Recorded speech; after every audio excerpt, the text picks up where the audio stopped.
যত্ন করে রান্না করে খাওয়াবো তোমাকে। না, তোমাদের বাসায় আসলে তোমার এই সমস্যা হবে, পরে তোমাকে লোকে নানা কথা বলবে, যেটা আমার কখনোই সহ্য হবে না। তার চেয়ে ভালো এভাবে ভালো আছে, ভালো কিছু পাওয়ার আশা করলে একটু স্যাক্রিফাইস তো করতেই হবে। সেটা তো আমিও চিন্তা করছি, কিন্তু অনেকেই তো আসে, তাই না? ওদের তো কোনো সমস্যা হয় না, তাহলে আমরা এসব করলে সমস্যা কি? মিষ্টি, শোনো, আমরা দুজন দুজনকে অনেক বেশি ভালোবাসি, অনেক কাছে পেতে চাই, কিন্তু সেটা আমি পবিত্র করে তোমাকে কাছে পেতে চাই, বুঝতে পেরেছ? আমি চাই না আমাদের ভালোবাসার মধ্যে 1 সেকেন্ডের জন্য অবৈধ কিছু থাকুক। তবুও যেটুকু করেছি এটাই অনেক, তাই না? হ্যাঁ, ঠিক এটাই। আমিও তোমার কাছ থেকে এমন কথাই আশা করছিলাম। আমি জানি তুমি সবার মতো না, তুমি তো একটু আলাদা, তাই তো আমি তোমাকে এতটা ভালোবাসি। তারপর আমি এভাবেই মিষ্টির সঙ্গে অনেক কথা বলতে লাগলাম। রাত 2টা পর্যন্ত কথা বললে আমি কল কেটে দিয়ে ঘুমিয়ে গেলাম। পরদিন সকালবেলা ঘুম ভাঙলো মায়ের ডাকে। মা আমাকে বলতে লাগলো, কি রে শাহরিয়া, আর কত ঘুমাবি? এবার তো ঘুম থেকে ওঠ, কলেজের সময় হয়ে যাচ্ছে না। এত রাত পর্যন্ত কি করে সেটাই তো আমি জানি না।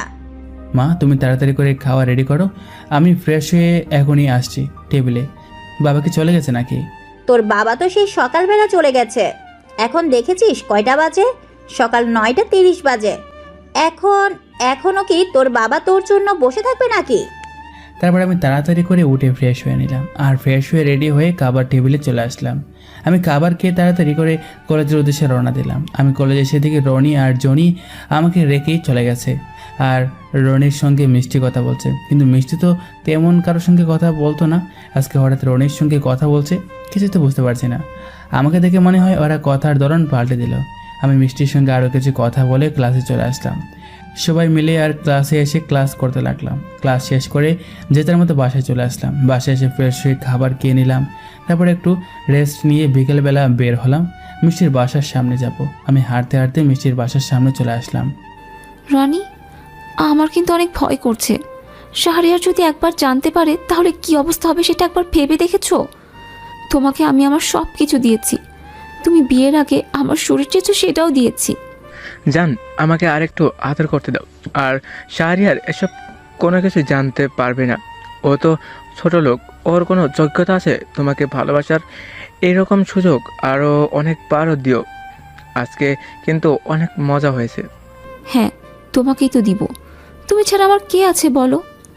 কিন্তু শাহরিয়ারকে আমি কিভাবে আমার কাছ থেকে সরিয়ে নেব সেটাই তো চিন্তা করে ভেবে পাচ্ছি না।